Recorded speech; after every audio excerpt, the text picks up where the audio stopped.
Capernaum. Après l'avoir entendu, plusieurs de ses disciples dirent « Ce discours est trop dur. Qui peut bien écouter ça ?» Sans en être informé, Jésus sentit que ses disciples étaient critiques à ce sujet. Cela vous donne-t-il envie d'abandonner?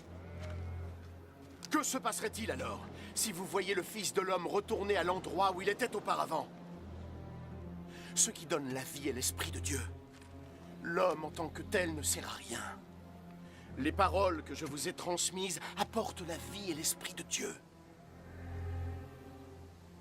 Mais il en est parmi vous qui ne croient pas.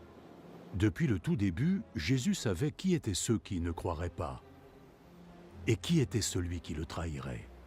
Voilà la raison pour laquelle je vous ai dit que personne ne peut venir à moi si le Père ne leur en a pas donné la possibilité. Dès lors, plusieurs de ses disciples se retirèrent et ils ne l'accompagnèrent plus.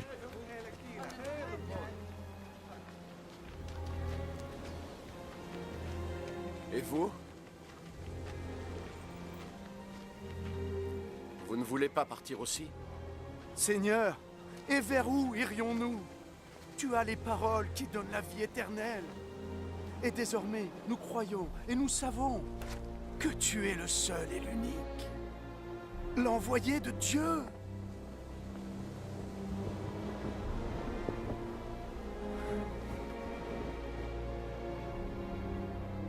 J'en ai choisi 12 parmi vous. Et pourtant, l'un d'entre vous est un démon. Il parlait ainsi de Judas, le fils de Simon Iscariote. Car Judas, bien qu'il fût l'un des 12 disciples, était celui qui allait le trahir.